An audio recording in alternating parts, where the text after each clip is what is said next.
Vogliamo rapporti umani in carne ed ossa e pochi rapporti sui social network. Vogliamo persone che vivano momenti di condivisione. Solo così un ragazzo può crescere in maniera sana e non secondo dei modelli virtuali dietro lo schermo di un cellulare, troppo spesso vittima di giudizi, accuse e soprattutto di una realtà violenta esplicitamente. Noi questo dobbiamo impedirlo. Parte da qui la volontà del governatore Stefani nell'approvare un emendamento pensato per i giovani. Vogliamo creare momenti di condivisione, momenti per stare insieme tramite le associazioni locali, anche la protezione civile, anche gli alpini, momenti di condivisione tra giovani, quindi centri famiglia che permettano tante attività nel territorio, campus estivi. Ma il presidente non abbandona gli anziani, da qui un secondo emendamento che prevede lo stanziamento di oltre 300.000 euro, pensato in particolare per chi soffre di Alzheimer, le stanze dei ricordi nelle RSA. Si ricostruisce una parte della residenza sociale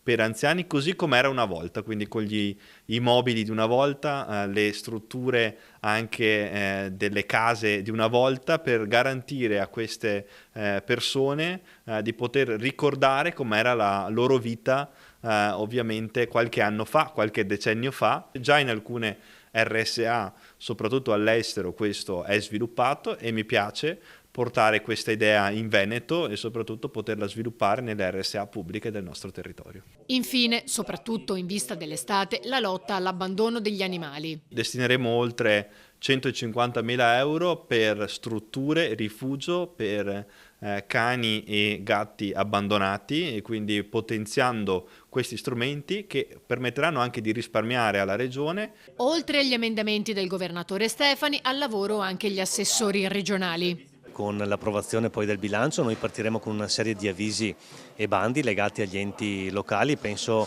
a tutto il tema dell'aggregazione dei servizi, dei comuni che si fonderanno oppure che si metteranno in unione o si convenzioneranno, al tema delle conferenze dei sindaci, e quindi un tema di interesse per alcune aree in particolare dove abbiamo posto un'attenzione particolare in questi mesi. Penso al Veneto orientale, alle aree di confine. Il tema della scadenza delle concessioni idroelettriche in Veneto nel 2029. Stiamo ragionando per realizzare un'iniziativa propria, Regione Veneto, magari attraverso una società di natura pubblica, magari partecipata anche dai gestori, in modo che ci sia un ritorno importante per le imprese venete e per l'economia veneta e per le famiglie venete.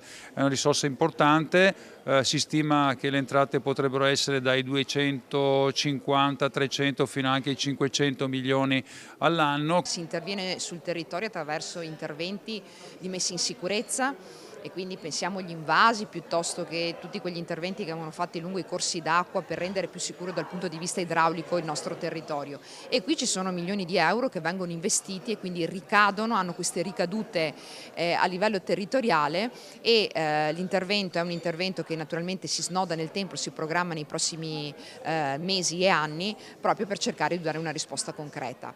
Poi anche la protezione civile naturalmente va sostenuta, organizzata per essere sempre pronti nella gestione delle emergenze, e tra l'altro anche ho il piacere di seguire i parchi della Regione del Veneto, sono 5 i parchi regionali.